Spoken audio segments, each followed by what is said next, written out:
నువ్వు కష్టంలో ఉంటే చూసి ఆనందపడే వాళ్ళు చాలామంది ఉంటారు.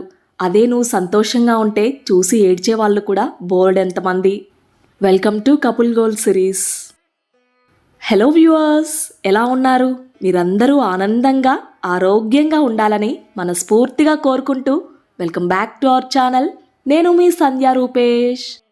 ఇవాల్టి వీడియోలో నా ఫుల్ ఆన్ ప్రొడక్టివ్ ఈవినింగ్ రొటీన్ని మన వ్యూవర్స్కి షేర్ చేయబోతున్నాను. ఇంట్లో నా వర్క్స్తో పాటు బోలెడన్ని మోటివేషనల్ థింగ్స్ని మన వ్యూవర్స్కి షేర్ చేయాలనుకుంటున్నాను. ఈ వీడియోలో షేర్ చేయబోయే విషయాలు చాలామందికి ఉపయోగపడతాయని ఖచ్చితంగా చెప్పగలను. వీడియోని ఎక్కడ కూడా స్కిప్ చేయకుండా ఎండ్ వరకు చూడమని ప్రతి ఒక్కరిని కోరుకుంటున్నాను. ఒకవేళ నా వీడియో నచ్చింది, హెల్ప్ అవుతుంది అనుకుంటే కనుక లైక్ చేయడం మర్చిపోకండి. మీ లైక్ ఎప్పుడూ కూడా వృధాగా పోదు. ఒకసారి క్విక్గా నా బ్రేక్ఫాస్ట్ రెసిపీని షేర్ చేసేస్తాను. ఇక్కడ నేను వేస్తున్నది రాగి గుంత పొంగనాలు. నెక్స్ట్ డే మార్నింగ్కి బ్రేక్ఫాస్ట్గా ఏం చేయాలని చూస్తూ ఉంటే ఫ్రిడ్జ్లో ఇడ్లీ పిండి చాలా తక్కువగా ఉంది. అందులోనే ఒక 3-4 గరెట్ల రాగి పిండిని అలాగే రైస్ ఫ్లోర్ అంటే బియ్యం పిండిని యాడ్ చేసేసి ముందు రోజు నైటే మిక్స్ చేసి పెట్టేశాను. మార్నింగ్ ఎంత చక్కగా వేసుకోవచ్చో చూడండి. చాలా ఈజీ అండ్ హెల్దీ కూడా. నైట్ పడుకునే ముందే ఇడ్లీ బ్యాటర్లో రాగి పిండి అలాగే బియ్యం పిండి కలిపేశాను కదా, ఎలాంటి బేకింగ్ సోడా వేయలేదు. చాలా ప్లఫీగా ఎంత సాఫ్ట్గా ఉన్నాయో అసలు. మార్నింగ్ లేచిన తర్వాత ఒకసారి పిండిని మొత్తాన్ని కలుపుకున్న తర్వాత ఆనియన్స్, పచ్చిమిర్చి అలాగే కొత్తిమీర వీటన్నిటిని చాప్ చేసి వేసేసుకున్నాను. దీనికి సైడ్ డిష్గా స్పైసీ మెంతికారాన్ని వేసుకున్నాము. అందరూ బ్రేక్ఫాస్ట్ చేసి వెళ్ళిపోయారు. ఇక కనిష్కాకు కూడా బాక్స్లో పెట్టేసిన తర్వాత తనని డ్రాప్ చేసి నేను కూడా బ్రేక్ఫాస్ట్ చేసి ఇక్కడ కాఫీ తీసుకుంటున్నాను. ఆల్మోస్ట్ నా వర్క్స్ అన్నీ కూడా కనిష్క స్కూల్కి వెళ్ళిన తర్వాతే చేసుకోవాలి. ఎక్కువ హౌస్ డీప్ క్లీనింగ్ అయినా సరే, ఇంకే వర్క్ అయినా సరే ఈ టైంలోనే చేసుకుంటాను. కనిష్క ఉందంటే ఒక అరగంటలో చేసే పని 2-3 గంటలు పడుతుంది. టేస్టీ కాఫీ తాగిన తర్వాత కూల్గా ఆలోచిస్తూ ఏ పని చేయాలో ఒక్కొక్క దాన్ని కంప్లీట్ చేసుకుంటాను. ప్రొడక్టివ్గా మన డే ఉండాలంటే ఖచ్చితంగా ముందు రోజు ప్లానింగ్ చాలా ఇంపార్టెంట్. సో ఆల్మోస్ట్ మార్నింగ్ 9:30 నుంచి ఈవినింగ్ అరౌండ్ టైం ఇప్పుడు 3:30 అవుతుంది. చాలా బిజీగా గడిచిపోయింది. ఆ వ్లాగ్ నేను నెక్స్ట్ వీడియోస్లో పోస్ట్ చేస్తాను. కనిష్క పడుకుంది. సో ఇక్కడ చూస్తున్నారు కదా, సోఫా మొత్తం టాయ్సే ఉన్నాయి. కనిష్క ఫ్రెండ్స్ వచ్చారు. నిహా స్కూల్ నుంచి వచ్చిన తర్వాత తన ఫ్రెండ్స్ కూడా వస్తారనమాట. అందరూ కలిసి కొద్దిసేపు ఆడుకున్న తర్వాత ఇక బయటకు వెళ్ళి ఆడుతూ ఉన్నారు. ఇప్పుడు ఈవినింగ్ టైం 5 అవుతుంది. ఎండ చూస్తున్నారు కదా ఎంత ఎక్కువగా ఉందో. అయినా సరే బాల్కనీలోకి సెకండ్ హాఫ్లో ఎండ ఉండదు. చల్లటి గాలి చాలా ప్లెజెంట్గా ఉంటుంది. ఈవినింగ్ ఫ్రెష్ అయ్యి అలా బాల్కనీలో కూర్చొని రిలాక్స్ అయిన తర్వాత ఈరోజు ఫేస్ యోగా చేస్తూ ఉన్నాను.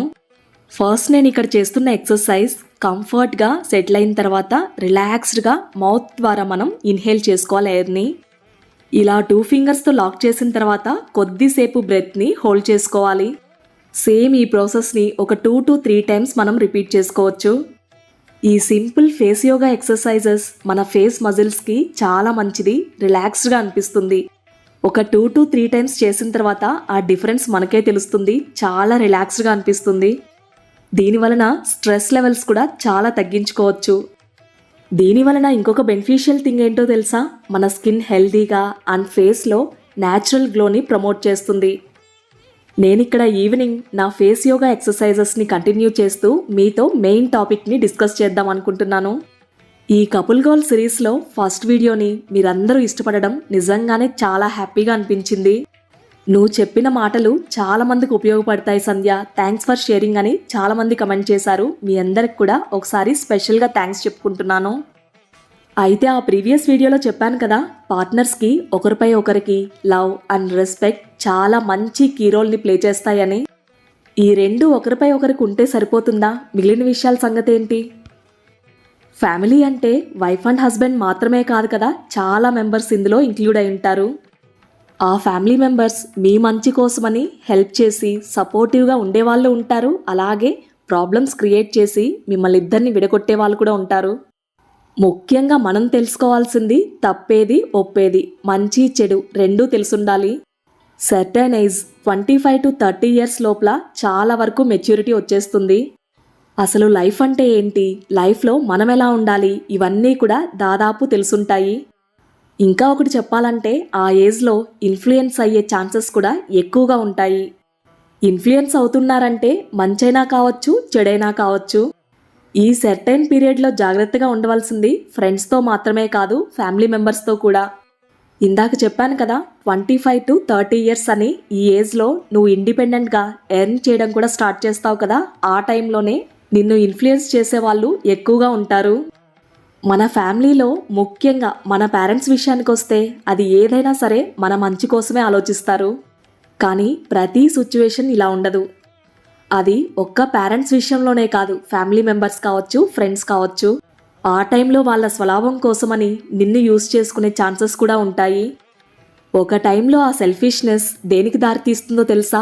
మ్యారేజ్ అయిన తర్వాత వైఫ్ అండ్ హస్బెండ్ కలిసి ఉంటే కూడా ఒకరిపై ఒకరికి నెగిటివ్నెస్ క్రియేట్ చేసి వాళ్ళు విడిపోవడానికి రీజన్ అవుతుంది. నేను ఈ టాపిక్ స్టార్టింగ్లోనే చెప్పాను కదా, పేరెంట్స్ దాదాపు మన మంచి కోసమని, ఎప్పుడూ మనం బాగుండాలని ఆలోచిస్తారు. ఈ టాపిక్ స్టార్ట్ చేసే ముందే చెప్పాను కదా, మన పేరెంట్స్ ఎప్పుడూ కూడా మన మంచి కోసమే, మనం బాగుండాలని ఆలోచిస్తారు. 90% ఎలా ఉంటే 10% ఇలా కూడా ఉంటారని కేర్ఫుల్గా ఉండాలి. ఆ టైంలో ఖచ్చితంగా ఇన్ఫ్లుయెన్స్ అవ్వకుండా ఉండే బాధ్యత నీకు నువ్వే తీసుకోవాలి. పక్కవారి గురించి కావచ్చు, అంతెందుకు వైఫ్ ఆర్ హస్బెండ్ ఎవ్వరి గురించైనా కావచ్చు, ఒక విషయం గురించి నెగిటివ్గా చెప్తూ ఉన్నారంటే ఆ నెగిటివ్ ఫీలింగ్సే వారిపై ఎక్కువైపోతాయి. అదే వారిద్దరి మధ్య గ్యాప్కి కారణమవుతాయి. ఈ విషయం గురించి ఇంకా మాట్లాడదాం. ఇప్పుడైతే సాయంత్రం 6 అవుతూ ఉంది. ఇంట్లో దీపారాధన చేసుకొని ఇల్లంతా కూడా ధూపం వేశాను. ఇంట్లో ఇలా ధూపాన్ని ప్రతిరోజు వేయాల్సిన అవసరం లేదు. చక్కగా మంగళ శుక్రవారాల్లో వేసుకున్నా సరే చాలా మంచిది. ఇంట్లో ఒక పాజిటివ్ ఎనర్జీ క్రియేట్ అవుతుంది. ఇంట్లోకి ఎవరైనా వచ్చినా సరే ఎంత ప్రశాంతంగా ఉంది అసలు ఇల్లంతా అని ఖచ్చితంగా అంటారు. తులసమ్మ దగ్గర దీపాన్ని వెలిగించి ఇంటి సింహద్వారం ఉంటుంది కదా, అక్కడ కూడా ధూపాన్ని సమర్పించి కాసేపు అలా ఉంచేస్తాను. ఇలా ముఖద్వారం దగ్గర ధూపాన్ని వేయడం వలన దృష్టి దోషాలు కూడా తొలగిపోతాయి. చూస్తున్నారు కదా, చీకటి పడేసరికి తులసమ్మ దగ్గర వెలుగుతున్న దీపం ఎంత కలగా కనిపిస్తుందో.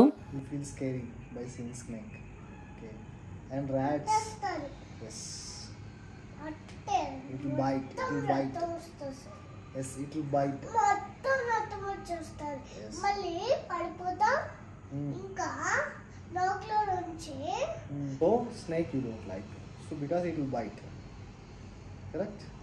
And rats. స్నేక్ నచ్చుతా నీకు? Rats. కనిష్క ఇష్టం. Rats ఇష్టమా? రాట్స్ దేవుడు కాబట్టి నాకు ఇష్టం. Rats ఏ దేవుడికి ఇష్టము? ఏ దేవుడి దగ్గర ఉంటుంది? Which god it will be there?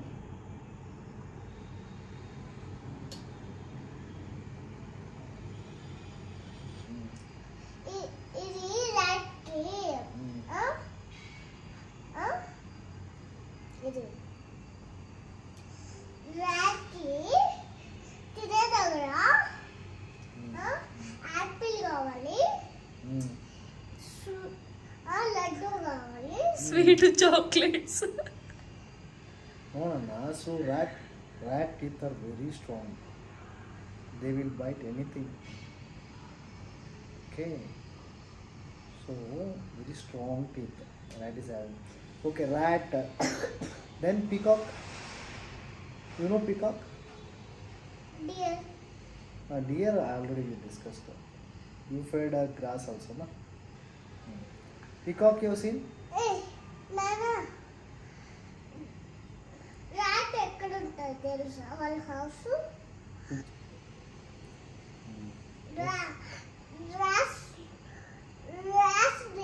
House ఎక్కడ ఉంది తెలుసా? దూరం ఉంది. వాళ్ళు దానికి హౌస్ కావాలంటే రెయిన్బో హౌస్ కావాలి, చిన్నది. For rats. అలా మా ముచ్చట్లంతా అయిన తర్వాత ఇక్కడైతే రూపేష్ ఫ్లవర్స్ తెచ్చారు. అప్పటికప్పుడు ఫ్రెష్గా చాలా బాగున్నాయి. సో వాటినన్నిటిని ఫ్రిడ్జ్లో స్టోర్ చేయడానికి ఇలా ఆర్గనైజ్ చేస్తూ ఉన్నాను. ముందుగా మనకు సరిపడా ఎయిర్ టైట్ కంటైనర్ని వాటర్ లేకుండా చక్కగా తుడిచిన తర్వాత ఈ విధంగా బాటంలో టిష్యూ పేపర్ వేసేసుకోవాలి. చూస్తున్నారు కదా ఎంత ఫ్రెష్గా ఉన్నాయో. చామంతులు, రోజాలు, అలాగే మల్లెపూలు, దాంతోపాటు తమలపాకులు కూడా తెప్పించుకుంటాను. ప్లాస్టిక్ కవర్స్ నుంచి తీసేసి డైరెక్ట్గా ఇంకా బాక్స్లో స్టోర్ చేసుకోవడమే. నేను ఇక్కడ కాడలతో పాటు స్టోర్ చేసేసుకుంటాను. మనం పూజలో ఉపయోగించేటప్పుడు వాటిని తీసేస్తాను. ఇక్కడ మల్లెపూలను అయితే చిన్న ప్లాస్టిక్ కవర్లో అలాగే ఫోల్డ్ చేసి పెట్టేశాను. వీటితో పాటు ఫ్లవర్స్తోనే తమలపాకులను కూడా ఇందులోనే స్టోర్ చేసుకుంటాను. ఇలా ఫ్లవర్స్పై మాయిశ్చర్ని మనకు అబ్జర్వ్ చేయడానికి టిష్యూ పేపర్ని వేసుకున్న తర్వాత లిడ్ క్లోజ్ చేసేసుకొని స్టోర్ చేసుకోవడమే ఫ్రిడ్జ్లో. ఇలా చేసుకుంటే మనకు తెచ్చిన రోజు ఎంత ఫ్రెష్గా మంచి స్మెల్తో ఉంటాయో వారం తర్వాత కూడా చక్కగా ఉంటాయి అలానే. కాకపోతే ఈ పువ్వులు నేను దాదాపు 2-3 రోజులకు ఉపయోగించుకుంటాను. ఒక్కొక్క రోజు అయితే ఇవన్నీ కూడా కావాల్సి ఉంటాయి పూజకి. చాలా వరకు మనకు ఫ్రెష్గా ఉండాలంటే ఈ టిప్ని ఫాలో అవ్వచ్చు. చాలామందికి తెలిసే ఉంటుంది, కానీ తెలియని వారు కూడా ఉంటారు కదా, వాళ్ళ కోసం ఇక్కడ షేర్ చేశాను. అలా పువ్వులన్నింటినీ ఫ్రిడ్జ్లో స్టోర్ చేసేసిన తర్వాత పిల్లల లంచ్ బాక్సెస్ని వాష్ చేసి ఇక్కడ డ్రై చేస్తూ ఉన్నాను. మ్యాక్సిమం బాక్సెస్ క్లీనింగ్ అంతా కూడా స్కూల్ నుంచి వచ్చిన తర్వాత చేసేస్తూ ఉంటాను. కాకపోతే ఈరోజు పూజ పనులు ఉన్నాయి కాబట్టి వాటిని 7 తర్వాత చేసుకున్నాను, బిఫోర్ డిన్నర్కి. అండ్ ఈరోజు డిన్నర్లోకి స్పెషల్ ఎగ్ కర్రీని చేస్తూ ఉన్నాను. మామూలుగా ఎగ్స్ని బాయిల్ చేసి కర్రీలో వేసుకుంటూ ఉంటాము, అలా కాకుండా కొట్టి పోస్ట్ చేసుకుంటాం కదా గుడ్డుల్ని, వాటిని చేస్తూ ఉన్నాను. ఎక్కువ మసాలాస్ అండ్ ఆయిల్ లేకుండా చాలా సింపుల్గా చేసుకోవచ్చు దీన్ని. నార్మల్గా మనం ఎలా అయితే ఎగ్ కర్రీకి పోపు దినుసులు వేసుకొని వేయించుకొని అందులో ఆనియన్ టమాటా వేసి మగ్గించిన తర్వాత కారం యాడ్ చేసుకుంటామో సేమ్ ప్రొసీజరే ఇది కూడా. ఇక్కడ చూస్తున్నారు కదా, కారం కూడా చాలా తక్కువ వేస్తాను, అందుకే పిల్లలు ఇంట్లో ఏ కర్రీ చేసినా వాళ్ళు కూడా తింటారు. ఇలా ఆనియన్ టమాటా మగ్గిన తర్వాత తగినంత వాటర్ వేసుకున్నాను. చాలా ఎక్కువ ఏం పట్టదు దీనికి, కొద్దిగా వేసుకుంటే సరిపోతుంది. మనకు గ్రేవీ చక్కగా ఉడుకుతూ ఉంటుంది కదా, ఆ టైంలో ఎగ్స్ అన్నిటినీ ఇలా కొట్టిపోసుకోవాలి. ఇలా ఎగ్స్ని వేసుకునేటప్పుడు కొద్దిగా జాగ్రత్తగా ఒకదాని పక్కన వేసుకుంటే నీట్గా ఉంటుంది అండ్ ఎక్కడ కూడా మనకు చెదిరిపోకుండా కూడా వస్తుంది కర్రీ. సో రెసిపీని చూస్తూ ఉండండి. ఇందాక మాట్లాడుకుంటూ ఉన్నాం కదా, ఇన్ఫ్లుయెన్స్ అవుతారు ఈజీగా ఏజ్లో అని. అందుకే వైఫ్ అండ్ హస్బెండ్ మధ్యన ఏ చిన్న డిఫరెన్సెస్ వచ్చినా సరే వెంటనే పేరెంట్స్కో లేకపోతే ఫ్యామిలీ ఫ్రెండ్స్కో ఇంకెవరికో చెప్పేస్తూ ఉంటారు. అలా చేయకుండా వాళ్ళిద్దరూ మాత్రమే సార్ట్అవుట్ చేసుకోవడానికి ఎప్పుడూ ట్రై చేయాలి. ఆ టైంలో ఏం చేయాలో తోచక మీ ఇద్దరి మధ్య వచ్చిన డిఫరెన్సెస్ని వేరే వాళ్ళతో షేర్ చేసుకుంటూ ఉంటారు కదా, అయితే ఆ షేర్ చేసుకున్న వాళ్ళు ఖచ్చితంగా మీకు హెల్ప్ చేస్తారు. అయితే మీ ఇద్దరి మధ్య వచ్చిన ఆ డిఫరెన్సెస్ని వాళ్ళు క్లియర్ చేస్తారని ఏమీ లేదు, ఖచ్చితంగా దాన్ని అడ్వాంటేజ్ కూడా తీసుకుంటూ ఉంటారు. ఇవన్నీ కూడా ఛాన్సెస్ అని చెప్తూ ఉన్నాను, కానీ ఇలాగే జరుగుతాయని ఖచ్చితంగా చెప్పట్లేదు. ఖచ్చితంగా ఎవరి లైఫ్ కూడా ఒకలాగా ఉండదు. ఎప్పుడైతే నువ్వు వేరే వాళ్ళ లైఫ్తో కంపేర్ చేసుకుంటావో అప్పుడే లైఫ్లో ప్రాబ్లమ్స్ అన్నవి స్టార్ట్ అవుతాయి. ఇది ఇలానే కంటిన్యూ అవుతుంది. నెక్స్ట్ వీడియోలో దీని గురించి మాట్లాడుకుందాం. సో ఇక్కడ కర్రీ కూడా ప్రిపేర్ అయిపోయింది. చివరగా గరం మసాలా యాడ్ చేసి కొద్దిసేపు ఫ్రై అయిన తర్వాత ఫ్రెష్ కొత్తిమీర వేసి గార్నిష్ చేసుకోవాల్సిందే. ఆల్మోస్ట్ లిడ్ పెట్టిన తర్వాత ఎగ్స్ అన్నీ కూడా నీట్గా బాయిల్ అయిపోయాయి కదా, సో ఒకసారి వీటిని కలుపుకొని మనం ఫ్లిప్ చేసుకోవచ్చు. కపుల్ గోల్ సిరీస్లో ఫస్ట్ వీడియో పోస్ట్ చేసినప్పుడు చాలామంది అప్రిషియేట్ చేశారు, ఇదందరికీ యూజ్ అయ్యే టాపిక్ సంధ్య, దీని మీద మాట్లాడండి అని. కమెంట్స్లో ఇంకొక వైపున మన వ్యూయర్స్ చాలామంది డిఫికల్ట్ సిచ్యువేషన్స్లో లైఫ్ని ఎలా లీడ్ చేయాలి, దీనికి సంబంధించిన వీడియోస్ని షేర్ చేయమని అడిగారు. డెఫినెట్గా ఫ్యూచర్ వీడియోస్లో వాటన్నిటిని షేర్ చేస్తాను. ఎగ్ కర్రీని నార్మల్గా కాకుండా ఇలా కొట్టిపోసి చేస్తే ఇంట్లో అందరికీ ఇష్టం. ఈరోజు డిన్నర్లోకి ఎగ్ కర్రీతో పాటు పాలకూర పచ్చడి కూడా చేశాను, దాంతోపాటు రసం. రెసిపీ నచ్చిందా? మీరు కూడా చేస్తూ ఉంటారా? కమెంట్స్లో చెప్పండి. టైం అరౌండ్ 7:30 అవుతుంది. ఎర్లీగా డిన్నర్ చేసేస్తాం కదా, సో డిన్నర్కి టైం అయింది. పిల్లలు కూడా వెయిట్ చేస్తూ ఉన్నారు. సో ఇక్కడితో ఈ వ్లాగ్ ఎండ్ చేస్తూ మీ అందరికీ నచ్చిందనుకుంటున్నాను, అలాగే ఉపయోగపడాలని మనస్ఫూర్తిగా కోరుకుంటున్నాను. ఈ చిన్న విషయాన్ని మర్చిపోకండి. ఒకవేళ నా వీడియో నచ్చిందని అనుకుంటే గనక తప్పకుండా లైక్ చేసి మన ఛానల్ని సబ్స్క్రైబ్ చేసుకోవడం. మళ్ళీ మీ అందరికీ ఉపయోగపడే ఒక చక్కటి వీడియోతో మీ ముందుకు వస్తుంది మీ సంధ్యా రూపేష్.